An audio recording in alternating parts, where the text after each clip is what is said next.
We are going to get started. Thank you everyone for joining this evening.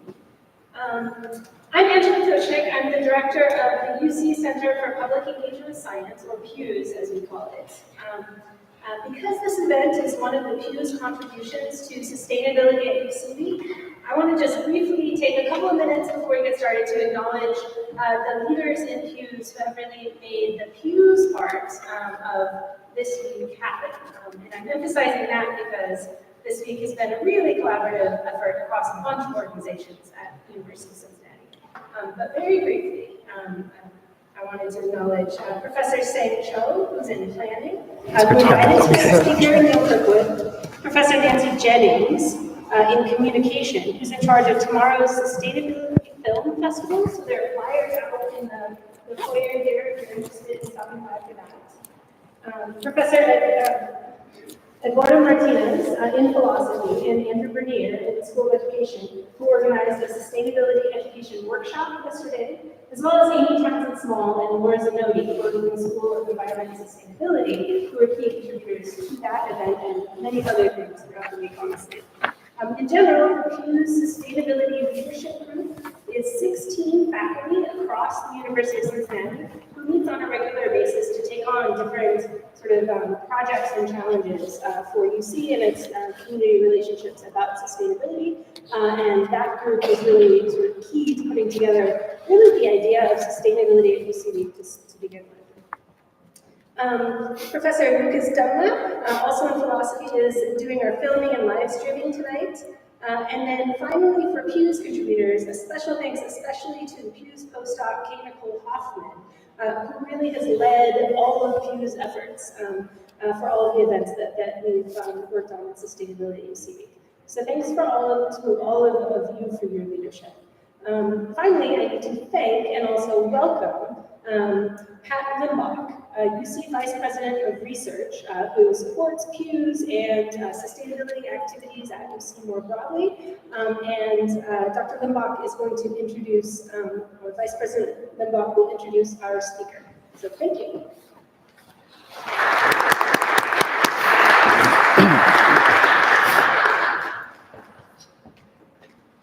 Thank you, Angela. Excuse me. If you are a student that helped do anything organizationally this week, can you raise your hand? Raise it high. It's amazing. Angela shared with me how much this week has grown because of the student interest and involvement. And as the Vice President for Research, obviously one of the key components of our mission is how do we educate, support, and really help develop our students so they can become future leaders.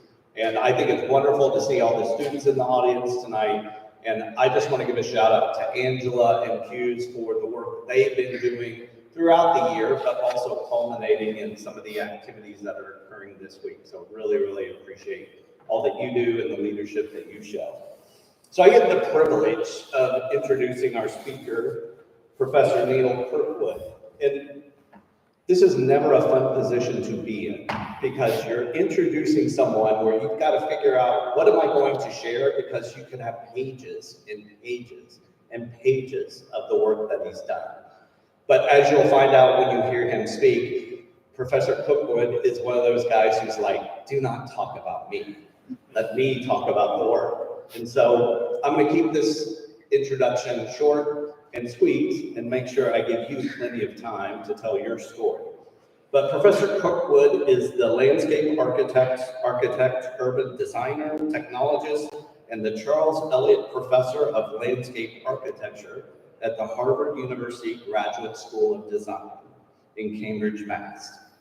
He has taught there since 1990, and in addition, he has served as the academic dean of the Graduate School of Design from 2019 to 2024. And so he's lived a life of administration, and he's gotten out, and the getting's good. Over the last 45 years in design practice and in academic institutions, he has carried out built projects, research, and authored key publications that have focused on core issues in the design and implementation of design landscapes throughout the world, honestly, if you look at what he has done. And I think it's also worth pointing out, he's a leading expert in the reuse and remaking of global brownfields and their integration of environmental remediation, site engineering, landscape design, and cultural and social programs. He's been elected as a member of the American Academy of Arts and Sciences, which is very prestigious, a fellow of the American Society of Landscape Architects, and an honorary fellow of the Kew Guild Royal Gardens at Kew, which is a dream of mine to get there and visit that place. He's currently engaged, in fact, he has been overseas before he came here. He's engaged in 2 sustainability-focused efforts. One is in Bangkok, Thailand, where he's working on climate adaptation strategies for the city. And the other is in post-war Ukraine, where he's collaborating with the Harvard Chan School of Public Health on a future plan to regenerate Ukraine's landscape. Please join with me in welcoming Professor Kirkwood.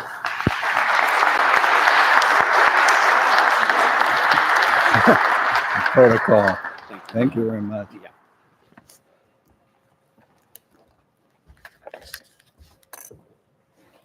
Yeah. Thank you for that introduction, which is still too long, I think. I want to thank, first of all, Pews for the opportunity to give this talk to you tonight, and particularly to recognize 2 people, one expected, one unexpected. First of all, to recognize Barry Kew, who is a colleague of mine from 1986-87, when we worked together as youngish practitioners in Philadelphia for Laurie Olin, and also to Professor Sang Cho, whose career as my graduate student, Harvard alumni, my doctoral student, and now an academic colleague, I've followed with great interest to his accomplishments and his ambitions. So let's start.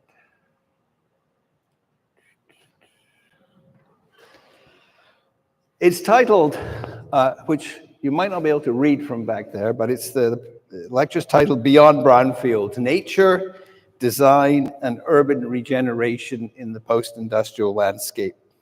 And in it, we'll visit visually compelling, but stark and forgotten landscapes, places of devastation, neglect, but ultimately redeemable and vital in any national vision in the 21st century.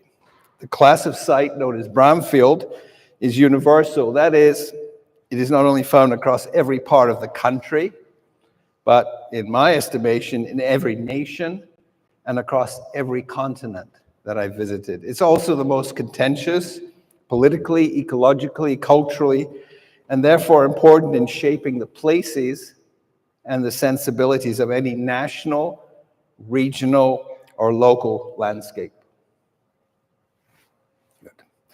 So I'm going to start by briefly discussing some of the wider issues surrounding the subject, then illustrate landscape architectural practice in it to support these remarks. And my projects, the topics will range from my research into these sites over the last 40 years, which seems an awful long time, such as this abandoned Pemex oil storage facility in Mexico City, to a summary of the principles and strategies of design that demonstrate brownfield remediation and recovery as an infrastructural investment in both landscape and society. So my presentation is shown here. I've used a very simple device. I've broken it into 6 decades. From the roots of the subject in the 1980s, which reach back into the 19th, 20th centuries, and then forward to the 2020s. So I want to kind of project for the next decade in 2030 to speculate on what that global brownfield future might be and how you would be engaged in it. So the subject of reclaiming and recycling derelict and contaminated lands, such again, this metals refining factory complex in Monterey, exerts this fascination today that is not fully explained by the influences had on environmental engineering and remediation, or indeed on the planning and rebuilding of future infrastructure, buildings, and landscapes.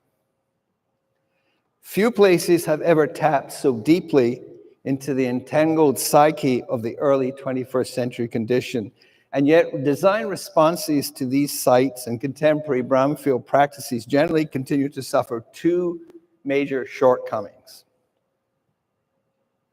First, each state of a site's recovery, whether it's temporary or permanent closure, ecological recovery, or indeed substantial redevelopment, is wholly removed from another. Secondly, design and planning strategies have generally not grappled with differences in the underlying environmental conditions, whether metals, polluted soils, as shown here. This is a site I visited now almost 15 years ago in Mexico. And what you're looking at, what the red arrow is showing, which hopefully you can see, is actually layers over the last 30 to 40 years of metals waste that has been laid down on the site. So building up. But the main issue to be addressed here is not whether landscapes of this type should be reclaimed or redeveloped, or the review of their economic and regulatory frameworks. That's a whole different lecture. However legally and politically necessary that is, rather it is the nature of how this work is to be physically carried out, and specifically the relationship of design, and in terms of landscape design, to environmental engineering in this endeavor. The site shown here, and this is in the Netherlands, is part of an international trend of regeneration landscapes that I've been working on in recent times. This is Westergasfabriek, which you can probably work out by the way I say it, Westergasfabriek, the manufacturing of gas, the West gas actually, near the center of Amsterdam, Holland, about 20 minutes from the main station, if you're interested. And again, a former manufactured gas plant and a polluted brownfield. Or this, which I'll talk about later, which is actually a polluted former mining extraction land and waterways in northeast Oklahoma. This, in fact, what you're looking at is the most polluted landscape in the United States, full stop. But I want to return to a slightly earlier period. So I'm kind of gone from the 80s. I'm going to go back a little bit to take you back to the 1970s. And this stands as an example of a post-industrial site in Seattle, Washington State. And it's very well known if you've studied landscape architecture history. It's always was not used in the literature. And the dangers of the contamination in the ground were both little understood or indeed studied. So this is the former Seattle Gas Light Company gasification plant, or we now know as Gasworks Park. The resulting project, which was shown here in 1979, was done by the landscape architect Richard Haig. It was a 19-acre public park on the site of this gasification plant on the north shore of Lake Union, just outside Seattle. Now, because it was a former industrial site, the soil and the groundwater on the site were contaminated with coal tar, cyanide, arsenic, BTEX, petroleum products such as benzene, toluene, and xylene. Once you get into this work, you start to learn these things. They kind of trip off your tongue quite delightfully. But benzene, toluene, and xylene, essentially they're products that you have in your gas in your car. The 1972 master plan, which is shown here, called for continuous cleaning and greening of the site through bioremediation. Although the measured presence of the organic pollutants, that's the petrochemicals, had been reduced by the early 1980s. And Gasworks Park incorporated numerous pieces of the old plant as shown here.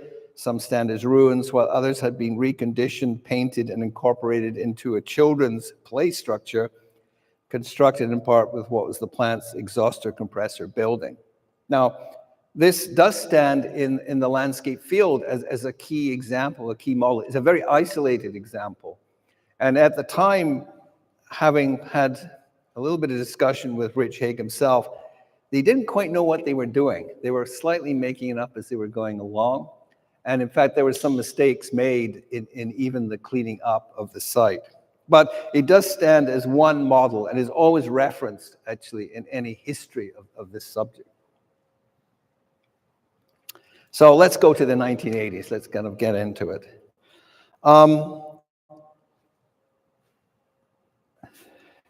Brownfields, as we found out, are not a phenomena of the nuclear age. They're not from our period. They are the result of society and technological processes out of balance.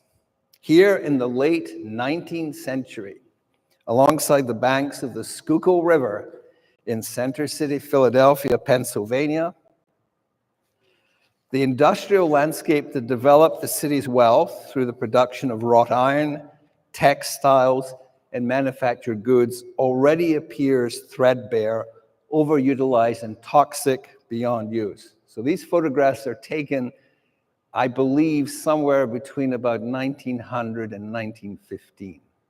It's hard to exactly pinpoint it. Those of you who know Center City, Philadelphia, will know now that, of course, this river is quite different. It has been cleaned up in part.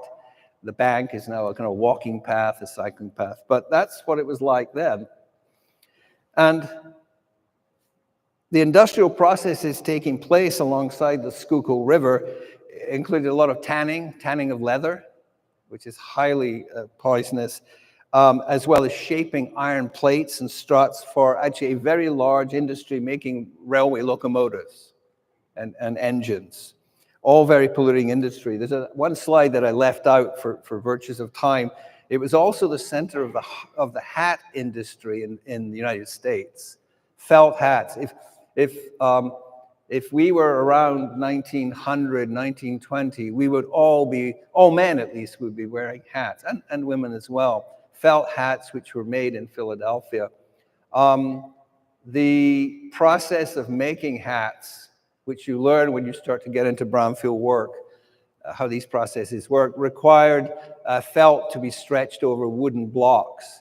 The process actually required the use of mercury, which actually kind of softened the felt. And this work was done by mainly young immigrants, mostly from Italy and from Hungary, in their 20s and 30s.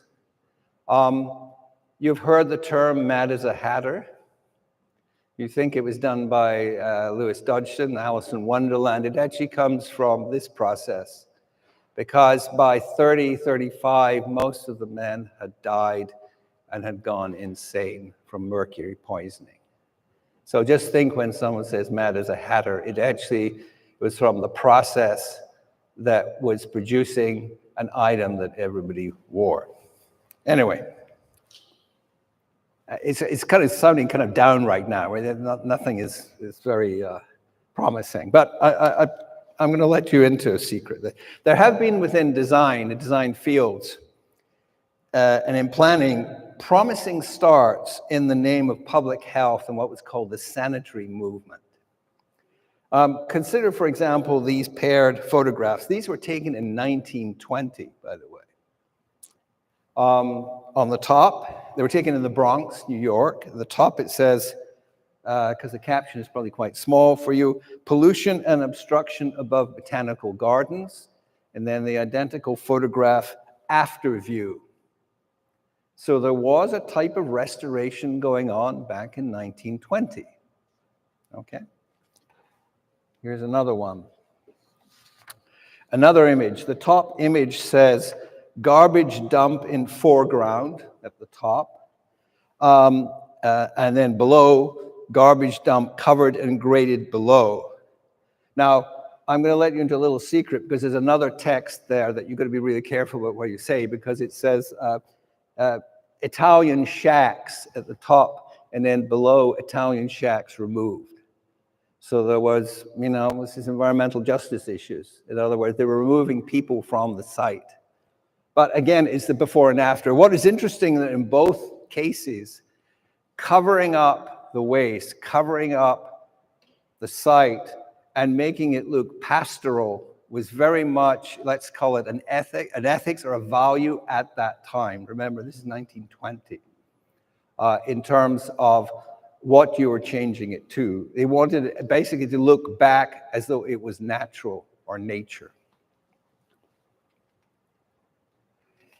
Spinning forward, in my own very early professional landscape work, actually in the United Kingdom, before I came here, this is a project I worked on in 1978, which I calculated was 47 years ago, which is utterly terrifying. It combined the reclamation of coastal chemical factory, this is ICI, salt coats, a municipal landfill, and an undersea coal mining landscape with public recreation and park space amid the continuation of modern industry. Now, frankly, the design aspects of this project are very basic. I'm not suggesting this was very good design work. It actually wasn't. We actually did very minimal work at the time. We did not understand. The term brownfield didn't exist. We did minimal soil testing. We used engineering and environmental engineering techniques to both stabilize the land, the landfill, to do some removal, and then to put a very simple surface of grass. I mean, it's humble, but I wanted to show you that, you know, one starts very early in this work, and even though the final result isn't what you feel comfortable now, it was very important at the time.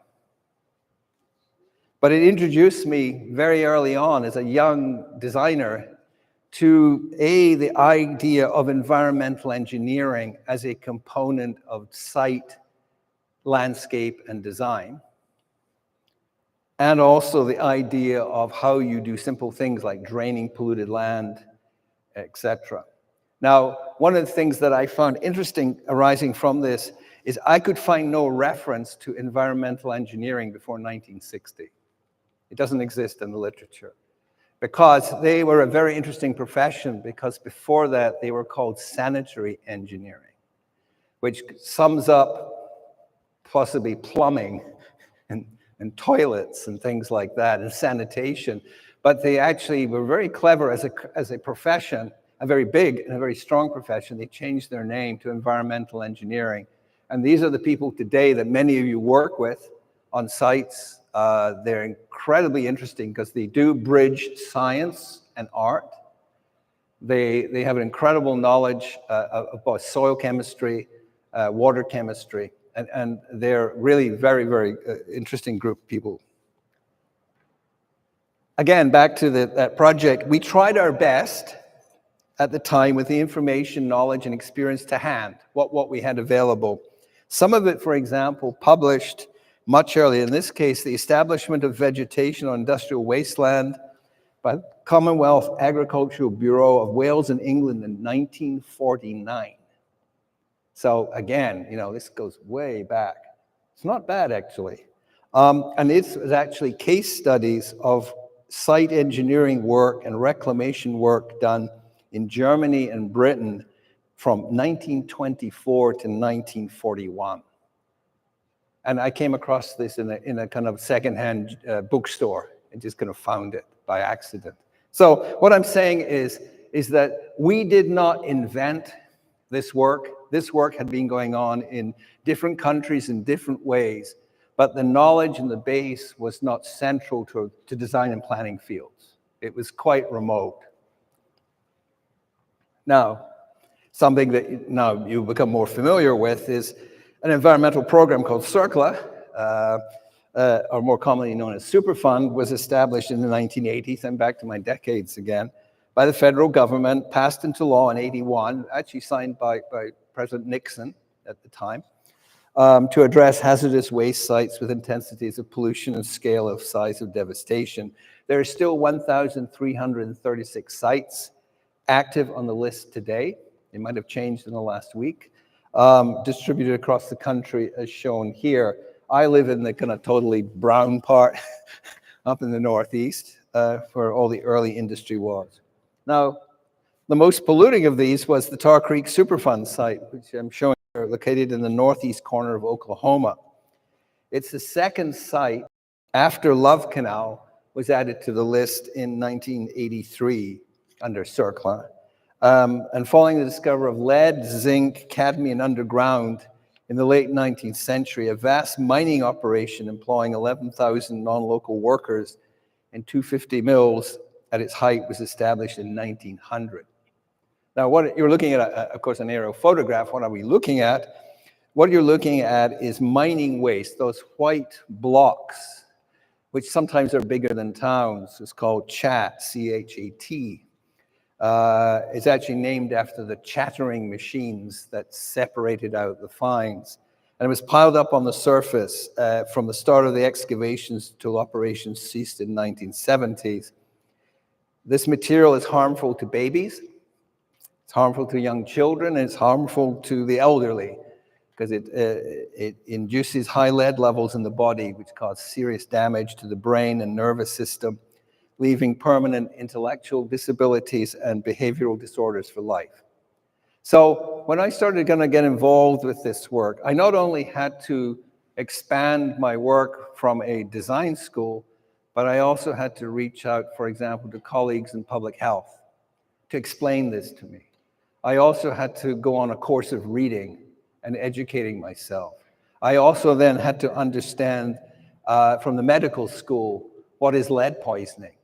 It's actually worth finding out for yourself. And I get lead tests the next time you get an annual physical of how much lead you have in you. So moving on. The 1990s were really a decade that was concerned with responses to brownfields and their regeneration and reuse. If the 80s was the passing down all the legislation and the kind of identification, the 90s were, what are we going to do about it, okay? It was also a watershed period for brownfields with the multiple federal and state legislation across the United States to identify and assist in the cleanup of these sites, particularly less polluted sites, those located in inner urban areas, close to residential communities, that had the possibility of positive renewal. This is my home state. Actually, you can see up in the top corner, it's probably solid blue. But this showed like where the brownfields were located. It's a very coarse map, you know, but you can see generally in the Northeast, the Great Lakes region in California, a little bit down in Florida and Texas. But it was creating significant opportunities for creative work in landscape architecture, with new directions also being carried out in practice in Europe. Progressive work involving the planning and design of urban land was shown here in the Emscher Valley in Germany and Duisburg Nord on the former Thyssen steel mill by landscape architects Peter and Annelies Lotz, their office lots and partners. And to make this area with 2.5 million inhabitants attractive again for new investment, the fundamental ecological base of the landscape had to be restored. The 230-hectare site is a key project for the old industry, which is shown here, is the basis of a new landscape. Attempts to recreate a clean landscape were not made. You could not clean up this whole site. It was impossible. Toxic material could not be taken away, nor could it be ignored. So this included existing on-site storage structures and waste material shown here from the steel mill blast furnaces. Again, very similar if you think of Pittsburgh, similar types of processes. So the design placed highly toxic material in sealed bunkers, were used earlier to store the iron ore. Stones were ground down to become new and walking surfaces. A series of roof gardens were built on the bunkers and sown with flowering plants. And passing over these zones, you could watch the slowly growing gardens built at various heights and depths within the bunker site. While there was once heaped up ore and coal deposits, there are now flourishing gardens of great variety, for example, overgrown with ferns and climbers or patterns of ground covers. But the key here is that Duisburg used remediation, or Peter Lotz and Annelies Lotz used remediation as an infrastructural investment rather than an environmental technique. in order to readapt the site for energy generation, post-industrial commercial developments, and accompanying new public space, and built over time. The task of dealing with brownfield sites such as this required new approaches that accepted their physical quality, as well as their destroyed nature and topography. So his new vision, their new vision, is not based on clearing, removal, and recultivation. For that approach negates the qualities that they currently possess, and in his words, Peter's words, destroys the site for a second time. The project was a central focus. For my sins, was the first person to invite him to give a little talk in the United States at a conference in '98, where he showed this project, and every other designer in the room was speechless. They had never seen anything like this. It's hard to believe the impact it had at the time. Now it's a little kind of commonplace, but at the time it was remarkable. I used it even on the cover of my book about the conference, and it brought together for the first time landscape architects like Peter Lotz, George Hargreaves, Kevin Conger, and others with environmental engineers, with scientists and ecologists to address collaboratively and the polluted brownfields and polluted landscapes internationally. So it wasn't just about doing a design and presenting it. It was about working with a whole new group of people at that time. Polluted landscapes such as this. This is a photograph I took when Freshkills landfill in Staten Island, New York was still operating for the 5 boroughs. This was taken in 1999 when I ran a seminar on it, and eventually became a location for the now famous competition for Freshkills, won by Field Operations by James Corner, and that basically launched the career of the built work of that office from that competition. And it drew remarkable attention to the competition, but also to this type of work in a highly visible brownfield. It could be worked by environmental justice and ecological engineering and landscape design. Again, we're getting through the decades. So the new century started in a positive mood, attention given to the pressing issues of a new brownfield bill in the United States. It was signed into law in late 2001 by George W. Bush. And this relaxed requirements to bring online many abandoned idle sites for regeneration. So I'm kind of giving you a kind of potted history as it were going along. And at this time, other historic brownfields such as this site, the manufactured gas site in Amsterdam, shown again, addressed a strategy of integrating remediation and landscape architectural investment over time. And I was part of one of the teams on this. So this 19th century 12-acre gas works, again, gas works seems to be a very common type. Remember that until natural gas was found, this was the only way in which you could produce gas to light streets, to light industry, and in very few cases to light homes. This site remained desolate for 4 decades with extreme soil and surface contamination and general dereliction. To the right of the site, which is in front of you there, is public housing. There's a canal. There's a 19th century park slightly to the north, and there's a railway line to the west and south. That's what it looked like. It was abandoned in 1960, obviously when earlier they had switched from manufactured gas to natural gas, but then it lay abandoned. It actually became a place of crime, a place of actually all matters unpleasant and criminal. And ironically, they used the kind of occupation of the site and the cleanup as a policing method to try and actually bring onto the site city officials, the public. It has quite an interesting story, the whole thing. But they rallied, the community in the public housing rallied for the development of cultural resources and an urban park inside the old buildings, which you can see here, some of which were demolished, some of which just fell down, even though it was polluted and degraded. And here you have to go into kind of detail about Dutch environmental laws, which are slightly different. They do allow a certain amount of, let's say, moderation in terms of pollution levels. So, for example, I tell my students these sites are like a kind of cocktail. In other words, parts of the site are actually quite clean and are very accessible. Some parts you should just not go near for 20 years. And so it's a matter of a kind of dance, a choreography on the site of what you can access, what you can't access. The integration of the site with the landscape architectural design through capping and cover and leaving the contamination in place, yet separated from the environment and the people. And it can result in a transition from polluted soils and sediments to a more kind of precisely designed landscape surface of land and water. Just see there.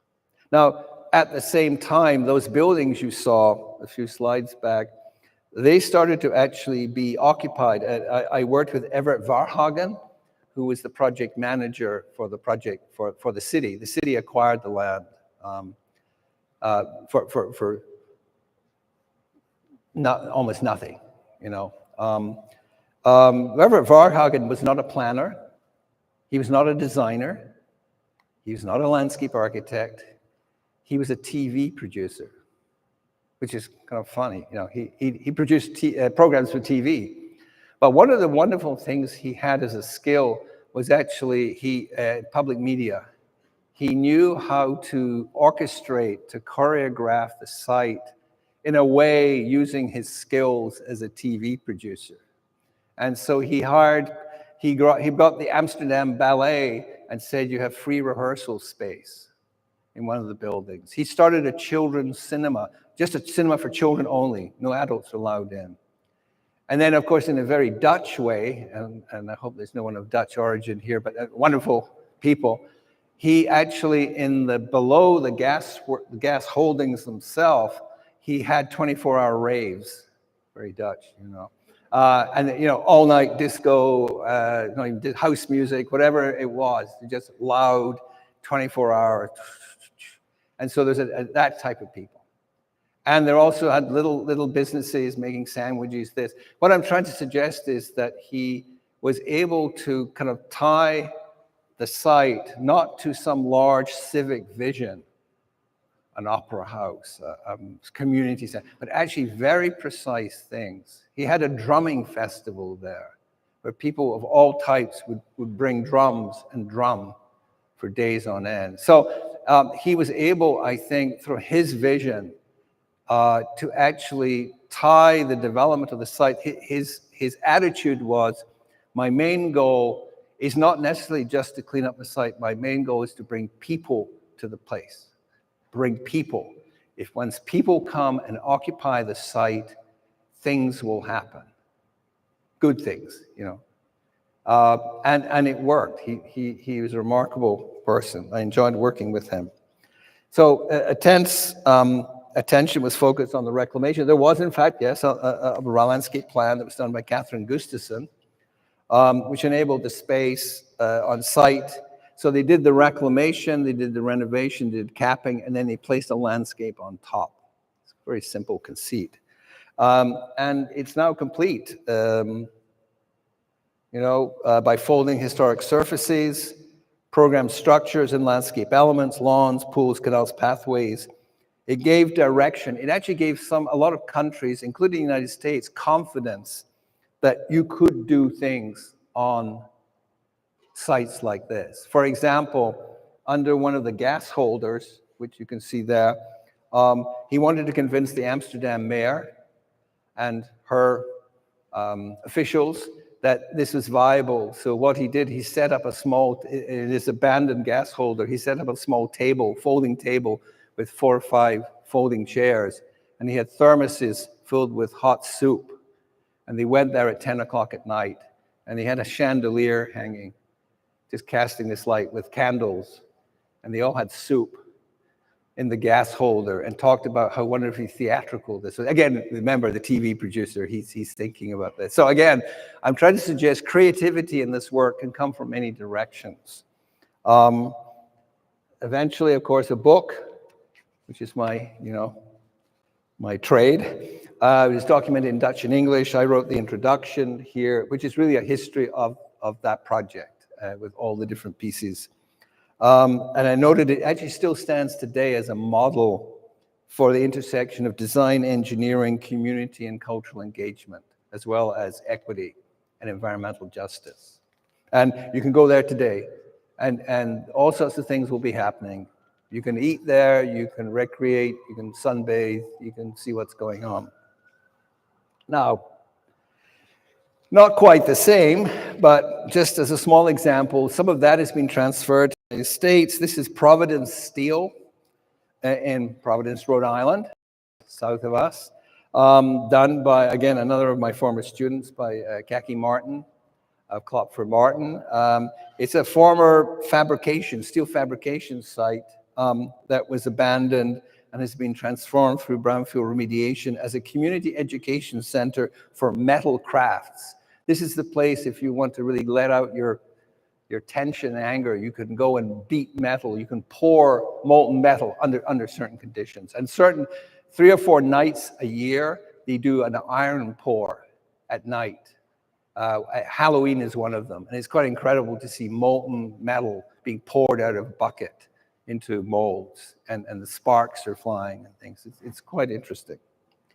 So again, I'm trying to suggest that the model isn't perfect, but there's the idea of the site is actually owned by 3 RISD students, Rhode Island School of Design students, and they've kind of developed this to develop both for young people skills in metalworking, as well as a place for artists to come and pour. Anyway, let's keep going. So, in that decade, I continued to teach a lecture workshop course that I started 10 years before, called Brownfield Practicum, as it suggests, practicum, practical application, that allowed graduate students to fully engage with the site, stakeholders, environmental conditions, and a range of post-reclamation uses that were potentially viable. So, 2010. So moving on to the next decade, there was a consolidation of earlier research knowledge. I'm very keen on this, the idea of what knowledge do we need, and the idea at certain points I put down what I've learned. And so this again was the principles of brownfield regeneration. I wrote it with Professor Justin Hollander and Julia Gold, who are from Tufts University. And it really offered a step-by-step. It was in plain English. It wasn't academic speak. Plain English for city managers, for owners, for neighbors, residents, anyone who was interested, and professionals, a step-by-step guide for first-time brownfield users. And I was lucky that I did the Korean version in 2015, and this is the Chinese version in 2016, which was translated by Professor Zhaodi Zhang, who's, again, one of my former students.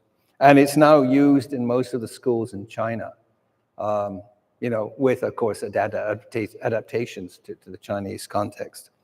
So, design projects underway in that decade, particularly the Portland site in Toronto, Canada, which was by landscape architect Michael van Valkenburg, which focused on urban regeneration and reclamation of a large port site and riverway, the Don River, with complex dredging, remediation, and land stabilization approaches. So while some of the sites were individual small sites, this is a much larger project, which was brownfield related. This kind of shows the location of the Portlands and the lower Don lands at the mouth of the Don River and its relationship to the Toronto Islands. There are areas of contaminated fill over large parts of the port, along with sediment containment and buildup. So this is a kind of project that isn't just brownfield. It's about many other things. It's, for example, about the ecological and economic sustainability of this part of Toronto. It also deals with tidal issues and dredge, and also the idea of redevelopment. So it gets more complex, and I'll talk a bit about that. So These are the areas of contaminated fill, and you can see the effects both of microclimate on the erosion, and the idea of quantifying, for example, reusing the pink and purple colors are sites that parts that require remediation, and the orange and the yellow can be reused. So it's, again, codifying. This comes from environmental engineering, but we've kind of folded it into landscape architecture. And so this environmental data was the springboard for a master plan that created new channels, landform mounds, and the landscape architect, this is Michael, not me, stating, our vision for the Lower Don lands is an urban estuary, a place of exchange where urban and natural systems intermingle in a balanced yet dynamic relationship to create a unique environment. So instead of fixing traditional boundaries between land and water, we propose, Michael, a critical ecotone, an area of great richness and complex mixing in the spatial and economic sense. Some of his illustrations that were developed for it, and it is actually under construction. So in other words, this isn't just a set of projects, a set of drawings that these projects are getting built, but this is kind of brownfields kind of times 10, taken much further. And at the same time, I was working on some core research. Sometimes I go off into little kind of side alleyways because I'm interested in certain things. And I started to do research on naturally based remediation methods. Sometimes it's called soft engineering. Sometimes it's called, FIDO. And so I was writing in articles that were in our field on the idea of the government, in this case, the military, Department of Defense, cleaning up some of their sites using planting. And that, of course, is a red rag to me. So I have to then do a book. And so my former student, Kate Kennan, who was a Harvard grad, came to me and she said, you know, we should do something. I said, yeah, we'll do a book, okay? And because you're a young faculty member, you've just started at Northeastern, I'll give you first naming on the cover because it'll help your career. I don't need it, you know. So that's why Kennan and Kirkwood, we did this book called FIDO. That was published in 2016. And FIDO and the FIDO technology are terms used to describe mechanisms by which living plants alter the chemical composition of the soil in which they're growing. It's also a potential set of planning, engineering, landscape design, and cultural practices and tools that can assist landscape architects, environmental planners, in working on individual sites, urban landscapes. And we intend in 2025, which we're in now, to kind of do an updated version of this publication to bring forward actually new research that I've just found out about. Also, the Chinese language Mandarin version was published 2 years ago, and it's actually being used pretty much across China, which is quite good. We're heading home. So the next decade, this decade is really the future. We're in this right now. Actually, we're halfway through. Questions and possible answers. So looking ahead, I see a number of different strands of thinking related to brownfields and new themes. One of the things I want to say about brownfields, I've now believed that brownfields are actually a mirror. They're a mirror to everything else that is being brought forward in society. They were a mirror to very simple environmental issues. They became a mirror to issues of community and environmental justice. They became a mirror to the financial issues of these sites, the economic. Then they became a mirror to, let's say, issues of interim use on sites. And then a whole series of other things like LOHAS, lifestyles of health and sustainability, et cetera. And then climate change. Now brownfields are part of climate adaptation and change. So everything that happens, brownfields just holds itself up, but they're still there. And there is a set of issues that need to be addressed. I've listed, it's really hard to see. I'll read some of them. Like emerging technologies. For example, I am very interested to know what technologies of remediation are going to change in the next 5 years. And I keep kind of abreast of reading stuff on that. So how you clean up PCBs, how you clean up petrochemical, how you clean up metals might change because people are inventing stuff. My colleagues all over the country are doing really good work. Another one is land banking. This is what cities do a lot. Actually, why don't you cluster together small brownfields to make larger brownfield sites? And some cities are doing it. Detroit did that, by the way.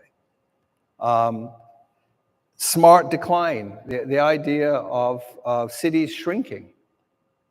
That's also a kind of Detroit thing. The idea of can you decline, can you small, can the populations go down in a way that is smart and organized, like Ulsan possibly in South Korea.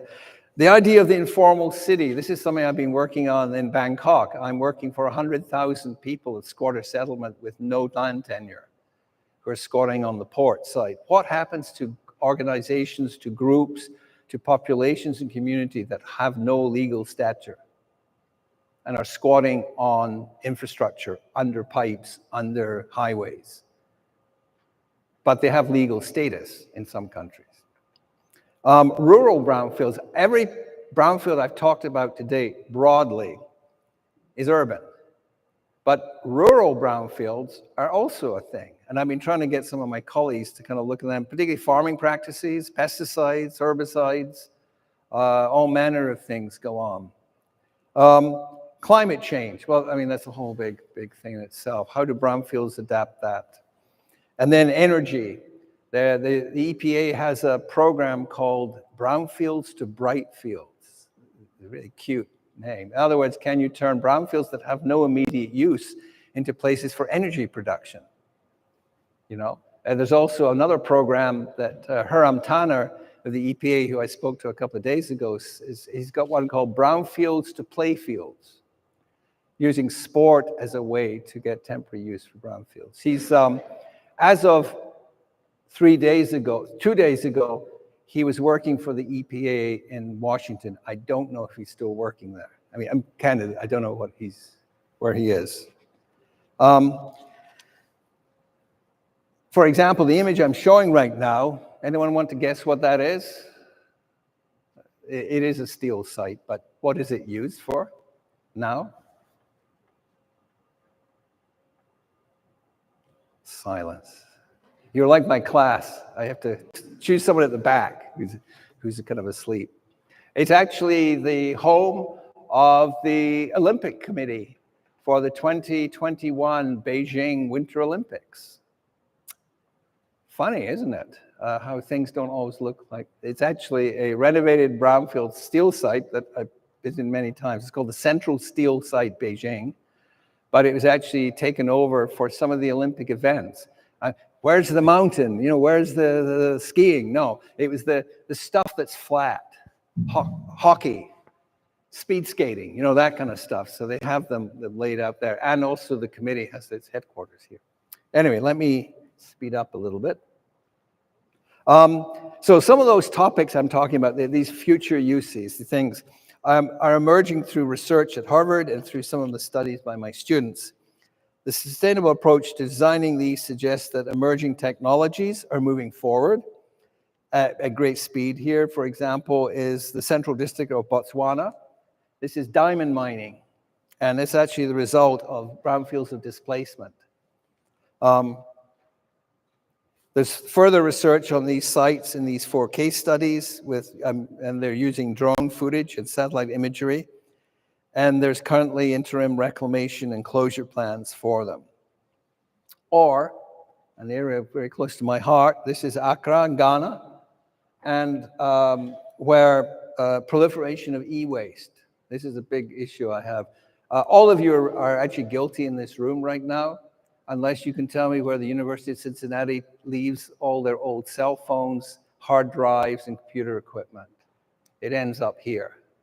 Also, it ends up here. This is north of Bangkok. that I've been harassing the Thai government about. It creates highly polluting landfills. It's also, they're using slave labor. These are not Thai, these are actually Myanmar and Laos, and they're not protected.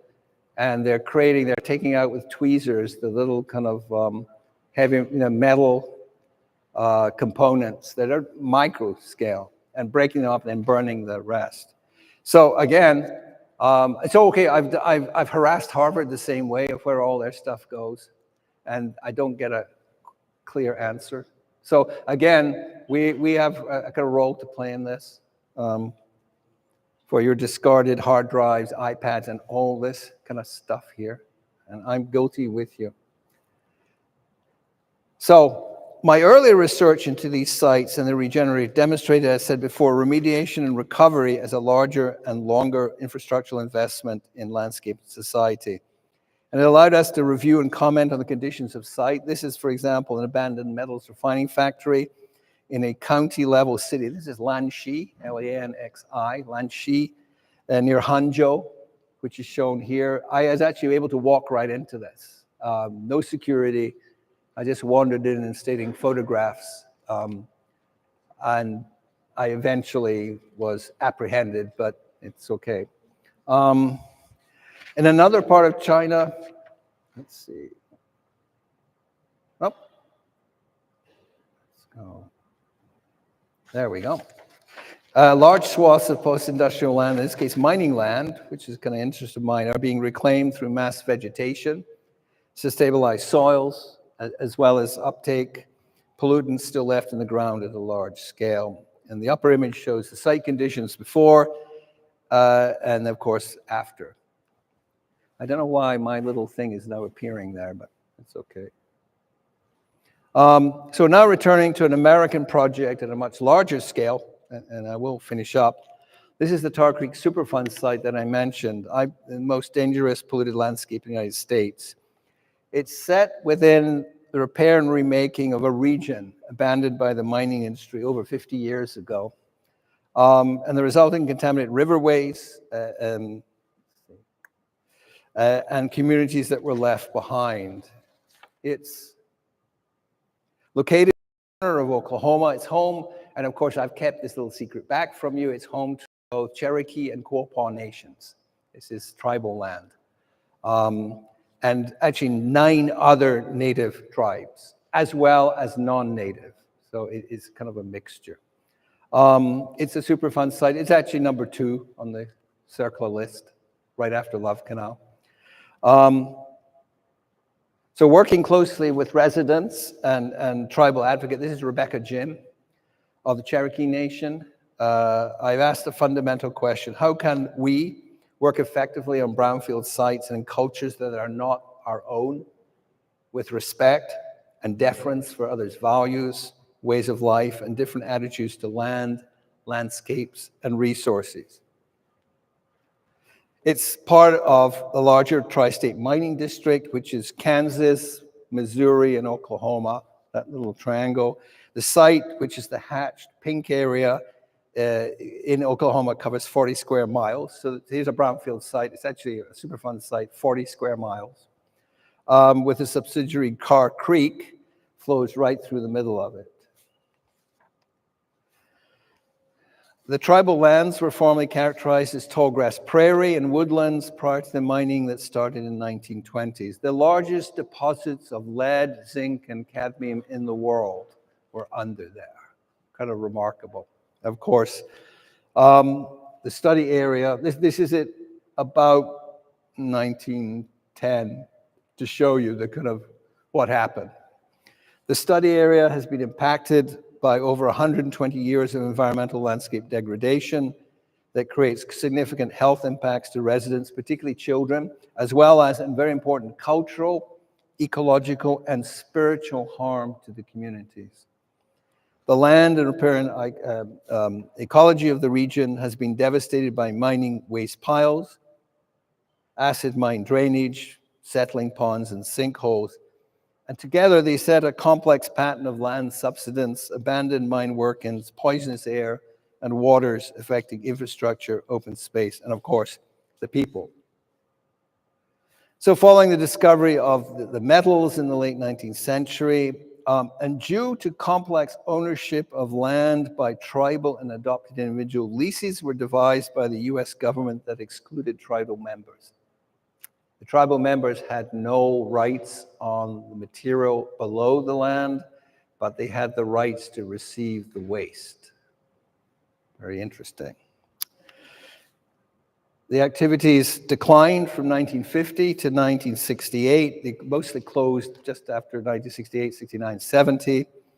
The pumping of mines to keep them dry stopped, leading to 9 million gallons a day filling the mine and then bubbling to the surface. Some towns, the towns of Quapaw, Commerce, Miami, but towns like Pitcher here have already been abandoned. Literally, the entire town has left. They've been bought out, essentially. The crude ore was mined using room and pillar. This is a kind of mining system that I had to kind of learn about. It's quite simple. It's not an open cast mine like you saw in China. It's simply, they go down in a vertical shaft and then they go out sideways, all the way down to about 380 feet, going out like a layer cake, a sponge, jam, cream, and you just take out the cream in it. Except you have to leave pillars every 50 feet or else the level above will collapse, like that.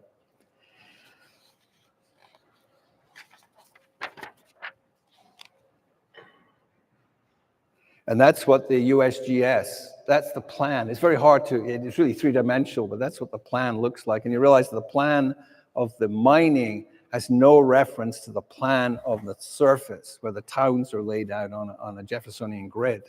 And so sometimes the mining goes right under the town, which means occasionally a house will just suddenly disappear. Sometimes animals just fall away, you know, the cattle just disappear. The waste was piled up on the surface, as I said, the chat, and an inventory identified 83 piles, 234 bases, occupying 2,846 acres, which is 3 times the size of Central Park in New York. That's just the basis of the waste. As I said, the water, thousands of gallons were pumped through the mines to keep them dry. And when the mining stopped, they turned the pumps off. And so you get this kind of very reddish, it's iron oxide, this orange hue, which continues today. And as I said, my main contact, this is a wonderful person called Rebecca Jim. You can look her up online. She founded a local environmental group that I work with called LEAD, which is very quirky and very tongue-in-cheek, LEAD, Local Environmental Action Demanded.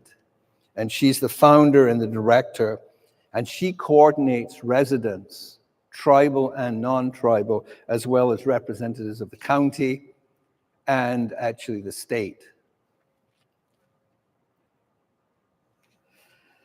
So untreated water then carries on actually all the way down. It just doesn't stop because your drawing stops. Something I talked to the students about today. You know, the idea that the problem stops at the edge of the drawing. No, it keeps on going down the watershed all the way actually down to the Grand River.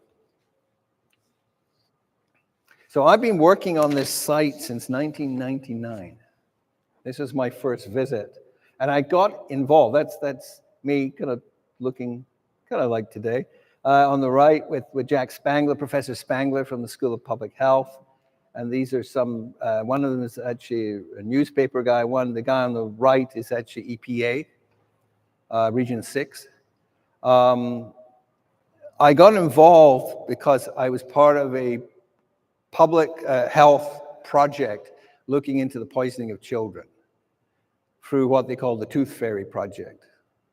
If you want to test for lead, bone is the only way to really test. Blood actually doesn't, it fluctuates up and down. So the only time you ever, unless some of you break legs playing sports or by accident, the only time you ever can give bone is actually when your baby teeth fall out. So they collected all the baby teeth of every child born in this area, and they tested them at Harvard, and they discovered that the levels of lead were 10 times national average. And actually these children were actually in great danger.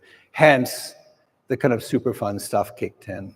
So that's the reason I got involved. I didn't get involved because they asked me to come in as the designer. They came in and said, could you help? Oh, by the way, you're working on plants that maybe take up metals. Da, da, da, da, da. So that's the kind of thing. And so there was that time, 3 key questions. How can the evolution of kind of planning at Tar Creek be supported and advanced by the concerns of reclamation, regeneration? Again, my most favorite subject, how does Tar Creek structure the changing needs of scientific, cultural, and aesthetic knowledge? What knowledge do we need to work on a place like this? And how can a study approach be considered a regional, possibly national, or even global model? So one of the first ideas that came from, and I did two or three studios on this, with design studios with the students, which meant I could take them to the site. And I got funding from Harvard. One of the first ideas was to ascribe legal rights of environmental personhood to the creek. In order to conceive of the river, even its current polluted state, Tar Creek, as a living entity, and start to foster the growth of a cleansing wetland. You're giving the river legal rights in court. Now, this has been done in Ecuador, New Zealand, India, Canada, and in 2022, Rebecca Jim and her organization applied and was given the rights. And it speaks not only to the repair and rehabilitation of this dying hydrologic system, but to the river's role as a sustainable and economic vector. So what they're doing now, it still looks bad, is actually doing a whole wetlands process of starting to very slowly clean up Tar Creek. 3 points along the river were selected. Site 1, to do with land remediation, 2, community integration, 3, education research. And sets of tools were developed, landscape tools of phytostabilization, phytoremediation, which I knew something about, water treatment plants, and acid mine drainage systems, which are repeated across the landscape. You see, again, it's very small. I didn't know it was going to be this small, but the bottom right is actually an existing wetland system. It's already been put in place. But again, these are very much test sites, you know. A student project here titled Weave the Unseen was carried out by Holly Wang. Her study explored the role of microorganisms in landscape and geochemical recycling. And the microbes in the extreme habitat are invisible living agencies, representing a significant portion of the biodiversity and biomass of the soils and playing key roles in sustainable ecosystem remediation. It's kind of sustainability, not at a kind of large visible scale, but at actually a microcosm, tiny, tiny scale that she's working. And yet from this view, non-human agents, plants, insects, microbe, bacterial, fungi, the contaminated and polluted soils provide a subterranean catalog of resources. Now, why is she doing this? Because she's listening very closely to Rebecca Jim, and particularly a different set of values about land, landscape, and nature, which is very much from Quapaw and to some extent Cherokee. Their absolute belief in the integration of themselves with nature, their origin stories, and the idea, and this is the absolute killer, which is, I asked Rebecca once, what's the time scale you would expect the students to work for? You know, and what are you working on? She said, well, basically, in our tribe, we're working on 200 years. I said, wow, well, we won't be there, but she says, that's okay. No, we're doing it for our children, our grandchildren, And I says, why do you think like that? She says, well, we will be here 200 years when all of you are gone. Think on that, you know. This is Trail of Tears tribe, by the way, who were usurped from their ancient lands in Arkansas, brought to here. It turned into a Superfund site. They yielded only the pollution. And yet they're optimistically thinking that we will still be here in 200 years, but you won't. I wonder if I should tell the president that, but never mind. I better be quiet. Let's keep going. So mining ceased. This is her work. Mines flooded, reacted with the oxidized and leftover heavy metals. So what she's doing is a set of study drawings. I probably won't go into great detail with them, but she worked out the discharge levels, the flooding, and made a series of proposals for the introduction of mycelium in soil conditions. So she's actually rebuilding the soil as the landscape approach. She's not putting in a park, she's not putting in, she's rebuilding the entire nature of the soil from scratch. And this is something that they were very, very interested in. Some of her studies, so wrapping up, when we finished, so the question is, okay, that's all very well, Neil, but so what are you going to do about it? So I'm still working on this with Rebecca, with LEAD. I, of course, did a book that Tar Creek remade.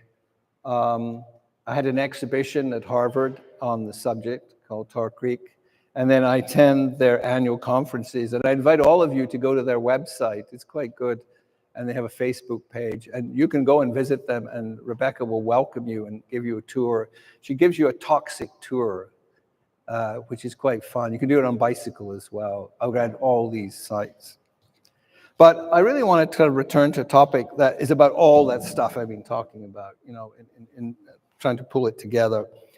Really about ideas, in design school, we teach ideas about design, small scale, large scale. There is a persistent moral strain which has continued to inform practice to these days. The medium of the landscape for many people is considered natural. It says in parenthesis, natural. And it lays claim to a moral status of truth that places it in an oppositional relationship to the cultural artifice and the true conditions of these post-industrial sites, which have been my friend for these last 40 years. But, you know, even the most cursory example, analysis of these reveals that these are industrial, these are artificially manipulated surfaces. In fact, the site with which the landscape architect or designer or planner works is actually a rhetorical product, it's a fiction. And therefore, the kind of moral superiority assigned to landscape design by appeal to the natural, which is very much a 19th century concept, needs to be questioned. So by looking observantly without trite moralizing at the natural world, as well as the disposable world, we build at the great overlap between the two. And this suggests a challenging model for how we ought to work within our environment, a new quality of attention to the intricate organic and artificial systems of reality, looking beyond nostalgia for the impossibly pristine. For example, here, the riverways in tallgrass prairie can never be recovered completely. It cannot be done. And clear-sighted beyond disgust for the actual present conditions. So, looking ahead, 2030, I'd suggest that the scope and range of the projects, the type of remediation is increasing across countries and communities. The more places I travel, the more people are interested. I was in Taiwan recently, kind of 2 months ago. They're just discovering their brownfields. Some countries are just starting. Some countries like Holland and Germany and the United States are quite advanced. So I've initiated a new project. This is going to take me into my retirement, which starts in June, by the way. It's cut off the question mark, but I've initiated a project called Global Brown, and it's very simple. It's a very simple conceit. Essentially, the entire world, the entire globe is a brownfield, full stop. And what does that mean? It disregards national boundaries, but it is a brownfield from the top of Mount Everest, which is littered with waste, climbing debris and bodies, to the bottom of the oceans themselves, which is 71% of the Earth's surface, and a repository of industrial waste and littered with microplastics. Again, this is not new. So this is a speculation on my part, and I'm going to try and work out with the time I have left, which I know sounds a little desperate, but I'm going to work and doing research on working out what does global brownfield mean? How does it mean we work in the future? What kind of knowledge? And 2030 is only 5 years away. So, it's creeping up on us very fast. So in conclusion, in looking clear-sighted beyond disgust for the present site conditions, I would suggest landscape architects, with planners, urban designers, scientists, environmental engineers, planners, continue to possess a swift and sure means of touching and affecting the national brownfield landscape, and in turn, the greater world. And I hope you will join me in this work. Thank you.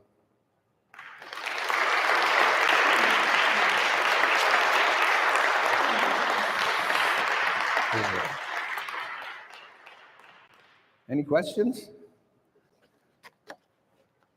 So we have a mic set up at here for questions.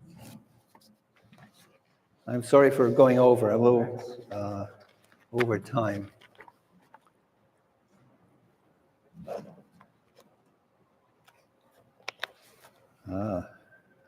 Clear as mud. Yeah.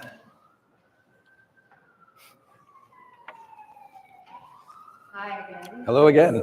Thanks so much for your talk. So, because you ended up on the question of global brown, I guess I wanted to hear you, and I'm eager for you to talk more about how you think about global brown and the ways in which it helps you think about or engage with questions of climate change, climate justice, and futures to be in different ways. And so, what is that framing? What kind of work does it do for you in that space? It's a great question. And this is, of course, is the kind of agonizing stuff I'm thinking about right now, as I kind of lurch towards my retirement in June. I'm going to become a research professor, but I'm not teaching anymore, not doing admin, not doing admissions, which is great.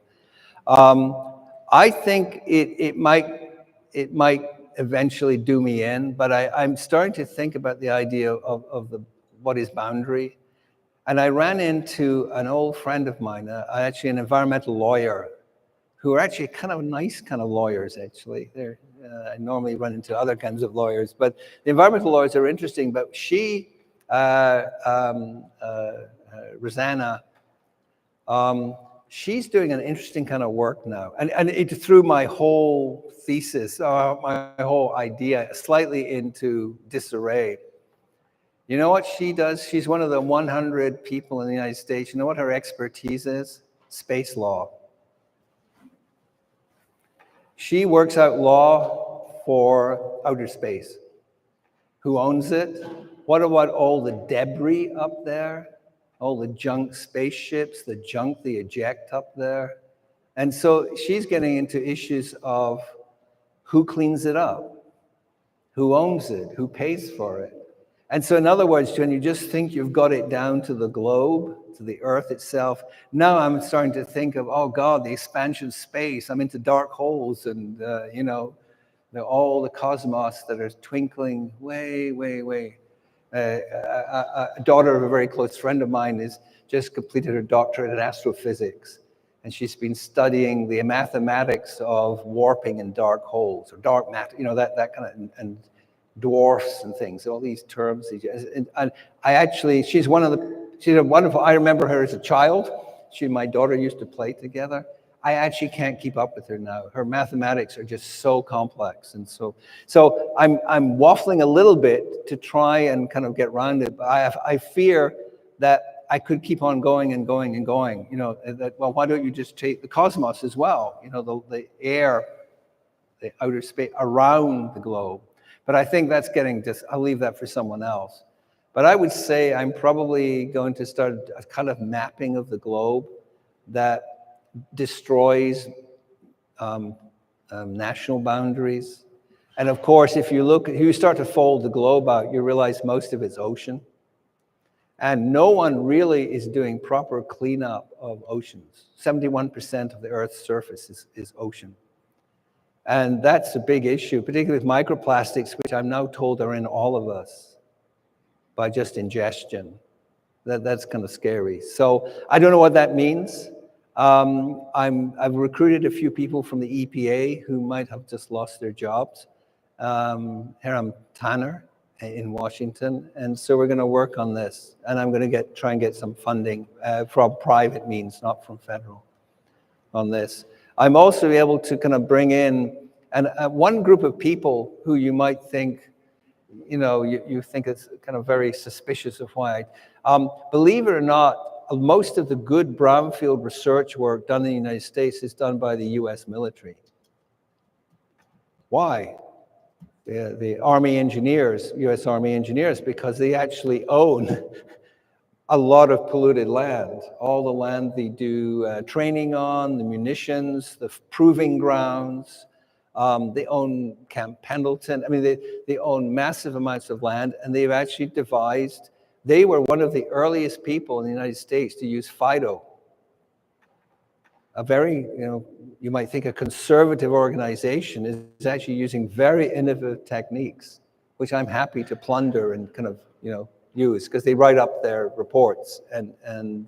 But the US military is actually quite interesting from that point of view, So I'm kind of searching for partners. I will continue, by the way, to work on Tar Creek till I draw my last breath, because I made a commitment to Rebecca to continue my work there with her. And she of course has her own staff. If you want to visit Tar Creek, contact lead agency. And if you can get to Northeast Oklahoma, it's kind of hard to get to, but you can fly into Oklahoma City, or what's the one just above that? Tulsa. And it's about an hour, 2-hour drive. And she will welcome you. She might even give you a bed to sleep in, and she might actually put you to work. You always have to, with Rebecca, you do something, you help her. Printing posters, or going to a meeting, or going to a town hall. And she is a truly remarkable person. And I sort of seek out people like that. Again, I'm not answering really your question, because I actually don't have it worked out. But I do acknowledge that that's some of the things I'm going to be wrestling with. One of the things I do find as I travel around different places, that I've got very good at spotting brownfields. It doesn't matter which country I'm in, it doesn't matter what language, I can spot them a mile away. It's a kind of almost like a kryptonite vision. And I say, oh, look, you had a steel site here, or you had a manufactured gas site here 30 years ago. And they turned to me and said, how did you know that? I said, look at the circles on the ground. That's where the gas holders used to be. I bet you have creosote poisoning right under the ground there. How did you know that? I said, I can just tell. So in a funny sort of way, just by simply looking at this material time and time again, you become familiar with it. And the only thing that surprises me, actually, is how the current generations of students, yes, some are quite engaged, but not all. They are not really that interested in this. And that's kind of, I think, is a little sad. I'm talking mostly graduate students, my graduate students. But I think there's incredible work. I'm happy to say that Xiaodi Zhang, who was my graduate student and also my doctoral student at Tsinghua in Beijing, her thesis that she did under me has now been written into the brownfield laws for China. And when they do something, they kind of do it, green China. And so there are many things that are wrong, but their renovation, their reclamation, their regeneration work is actually quite good now. They've really come on a lot. They've copied a lot of the German and the Dutch methods, not so much North America. And they've got some really good people now. They've got a whole generation now of people working on these sites, particularly the mining sites, or what they call exhausted mining areas or regions. And so I think a lot of the good stuff will be coming out of China and actually Taiwan in recent years. Anyway, sorry, sir, please. Thank you so much for a very insightful presentation that sparked a lot in my mind. So one of the things that I was thinking about was you went through a span of not just time, but also different cultures and countries and so on and so forth. And each time period and each culture had a different way to attack the problem. And so overall, what concepts do the cultures have in common? What are the differences in the future? How can we best prepare the next generation to be able to do better than we did? Because my guess is 30 years from now, they can look back at what we did and what did they do that? Yeah, no, great question. And it gets back to my key point about what is the core knowledge that we need. And I've tried to articulate at different times what that core knowledge is, and it changes. So for example, working with Steve Rock at the EPA in the Innovative Technology Group in Indianapolis, there was a time, for example, when we believed Fido was a golden bullet or a silver bullet, I think is the expression. It's not true. And in fact, there's a period of intense interest applying to, I would have people calling me and saying they wanted to phyto a site. Phyto became a verb. Or a student would say, I'm going to phyto this project. And I've said, don't say that. It's kind of ugly. And in fact, it didn't work. Poplars don't take up lead, full stop. Okay, I'll say that again. Poplar trees don't take up lead, full stop. There's a lot of companies made a lot of money out of the EPA just getting grants and things and trying to do this and prove it. And what they were doing, there's a project, a very famous called the Magic Marker Site. Those of you, you're maybe too young, but if you were my age or even Barry's age, we had magic marker pens, these ones that you could do drawings with. The factories in Trenton, New Jersey. And there's a very famous experiment done with brassica. Brassica's mustard plant that could take up some aspects of lead. They faked the data, actually. It didn't. They had to use a chelating agent to release the lead into the kind of liquid form, and even then, the results were minimal. So that put back the field about 5 years. And if you're interested to know what a chelating agent, you actually drink it. It's actually called Sprite. So there's problems of false data. There's problems of truth. There's problems of what works, what doesn't work, which is why I proceed very slowly. And I don't overstate what we can do and what we can't do. So again, it's this core knowledge that I was asked about, and developing that knowledge. Right now, I think the Dutch and the Germans have good data. The British, to some extent, the Scandinavians have, although their seasons are shorter. I mistrust a lot of material coming out of the Middle East right now and in Southern Europe. Although, for some reason, Italy has actually very good research programs. University of Milan is a very interesting program on brownfield restoration. So it's very spotty, it's kind of here and there. South Korea itself is very advanced. I'm going next month there to talk to them about some work in a city just south of Seoul. But I believe I have not traveled to Australasia, and I believe some very interesting work is now happening in Australia in mining, particularly post-mining work. So it's hard to get an entire kind of picture overall, but I proceed very cautiously, which is why we're taking this 2016 FIDO book and we're just checking it again, either for incorrect information or information that has changed in 9 years, 8 years, 9 years.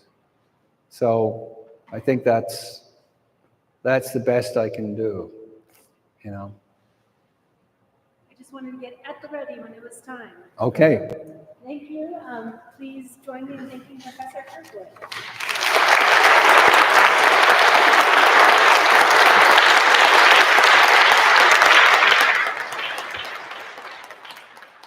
Thank you.